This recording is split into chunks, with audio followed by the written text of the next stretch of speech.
Hello' viewers, দীৰ্ঘদিন পাছত আপোনালোকৰ মাজলৈ উভতি আহিলোঁ আৰু এটা নতুন ভিডিঅ' লৈ।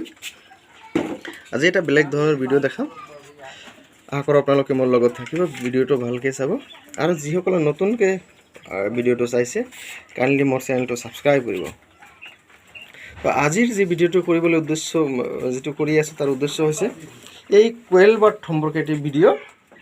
তো কোয়েল বাৰ্ড কি বস্তু আপোনালোকে গম পায়, কিন্তু এটা সময়ত আজিৰ পৰা 3 বছৰ আগত এই কোয়েল বাৰ্ডৰ যি ব্যৱসায় এটা ব্যৱসায়ৰ আশা আছিলে, কিন্তু আজিৰ দিনত সেইটো নাই। তাৰমানে 3 বছৰ আগত ভবা হৈছিল যে কোয়েল বাৰ্ড পুহি আমি বহু কিবা কিবি কৰিব পাৰি, কিন্তু দেখা গ'ল যে গোটেই অসম নহয়, আপোনাৰ কোৱা যায় যে গোটেই পৃথিৱী জুৰি প্ৰায় এই কোয়েল বাৰ্ডৰ যিখিনি বজাৰ আৰু যিখিনি আছিল, কোয়েল বাৰ্ড সম্পৰ্কে যিখিনি ধাৰণা আছিল সেইখিনি কিন্তু পৰিৱৰ্তন হৈ গ'ল। তাৰমানে কোয়েল বাৰ্ডৰ যিটো মাংস আৰু কণীৰ চাহিদাটো যথেষ্ট কমি গ'ল। এতিয়া কথা হৈছে যে কমি গ'লেও কিছুমান মানুহ আছে নিজে চখৰ বশতে হওক বা নিজে ঘৰত খাবলৈ হওক কোয়েল বাৰ্ডটো ৰাখিছে, বহুতেই ৰাখিছে। ঠিক তেনেকুৱা এটা ঘটনা মই দেখিলোঁ ধুবুৰী জিলাৰ বিলাচীপাৰাত।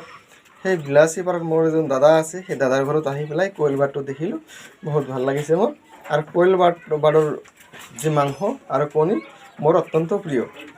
আৰু যিজন দাদাৰ ঘৰত আহিছোঁ তেখেতৰ ঘৰতো তেখেতৰ এই বস্তুটো প্ৰিয়। দাদাজন ইয়াত জাগা সিমান নাই, কিন্তু তেখেত নিজে চখৰ বশত কৰিছে। অকল ঘৰত খাবৰ কাৰণে তেখেতে ইয়াৰ কণী আৰু মাংসটো উৎপাদন কৰি। যি কি নহওক, আপোনালোকে কোয়েল বাৰ্ডৰ যি কণী আৰু মাংসৰ যি গুণাগুণ সেইটো বহুতেই জানে, হয়তো আজি সেই বিষয়লৈ নাযাওঁ। কিন্তু এই কণীৰ সন্মুখত চাইছে এইটো কোয়েল বাৰ্ডৰ কণী। মোটামুটি ধৰক প্ৰতিদিন এটাকৈ কণী দি থাকে মাইকী কোয়েল বাৰ্ডজনীয়ে। চাওক, কণীটো দেখাত সৰু হ'লেও কিন্তু ইয়াৰ যি গুণ, পুষ্টিগুণ যথেষ্ট বেছি, মুৰ্গীৰ কণীতকৈ যথেষ্ট ভাল। ইয়াৰ মাংসৰ যি পুষ্টিগুণ সেয়াও যথেষ্ট ভাল। আৰু এই সম্পৰ্কে কোয়েল বাৰ্ড সম্পৰ্কে অকণমান বেছিকৈ কৈছোঁ আপোনালোকক।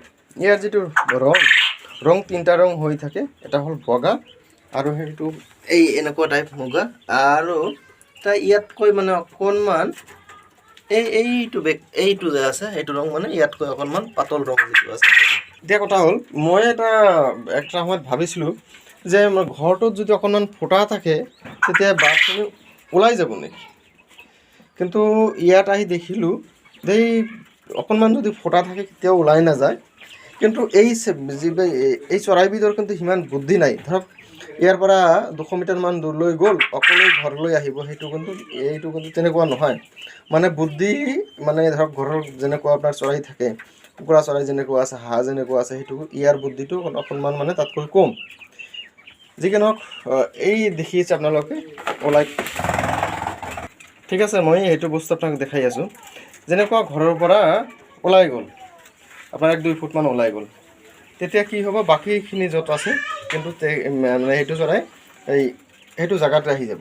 কিন্তু ইয়াৰ পৰা ধৰক 100 ফুট 50 ফুট দূৰলৈ গ'ল, তেতিয়া কিন্তু সেইটো পাহৰি যায়, ক'ৰ পৰা কেনেকৈ আহিলে এইটো বস্তু পাহৰি যাব, নিজে চাগে পথ পাহৰি যাব আৰু উভতি আহিব নোৱাৰিব। দেখাই আছোঁ এই দূৰলৈ গৈ আছে, কিন্তু এইটো ইয়ালৈ আহিব পাৰিব, আহিবলৈ চেষ্টা কৰে। কিন্তু যদি আপোনাৰ বহু দূৰলৈ যায় তেতিয়া কিন্তু এইটো পাহৰি যায়। তাৰমানে বাকীবিলাক যি চৰাই আছে তাতকৈ বুদ্ধিটো যথেষ্ট কম। কিন্তু বুদ্ধি কম হ'লেও আমাক প্ৰতিদিনে যে কণী দিয়ে সেইটো কিন্তু কম নহয়। আৰু ইয়াৰ যিটো খৰচ প্ৰতিদিনে, খাদ্য খৰচ যিটো আছে প্ৰতিদিনে প্ৰায় 1 টকা যায়, আৰু 1 টকাৰ সামান্য কম যায়। আৰু বিনিময়ত আপোনালোকক প্ৰতিদিনত এটাকৈ কণী দিব। আৰু এটা কাম কৰিব পাৰে আপোনালোকে, এই যি মেডিচিন খৰচ কিছুমান কমাব পাৰে, কমাব লগা কিছু উপায় আছে। সেইটো সম্পৰ্কতে আপোনালোক পিছলৈ এটা ভাল ভিডিঅ' কৰিম, আপোনালোকৰ মাজলৈ এটা ভাল ভিডিঅ' আগবঢ়াম। কেৱল এইটো ক্ষেত্ৰত নহয়, হাঁহ কুকুৰা বা বিভিন্ন জীৱ জন্তুৰ ক্ষেত্ৰত, চৰাইৰ ক্ষেত্ৰত মেডিচিন খৰচ বা আপোনাৰ ভিটামিনৰ খৰচটো কেনেকৈ কমাব পাৰি, হোমিঅ'পেথিক ঔষধৰ দ্বাৰা সেইটো কৰিব পাৰি। ঠিক আছে বন্ধুসকল, আজিলৈ আৰু আগবাঢ়ি নাযাওঁ, এইখিনিতে শেষ কৰিছোঁ। আশা কৰোঁ মোৰ ভিডিঅ'টো কেনে পালে আপোনালোক কমেণ্ট কৰিব আৰু লাইক দিব। ধন্যবাদ।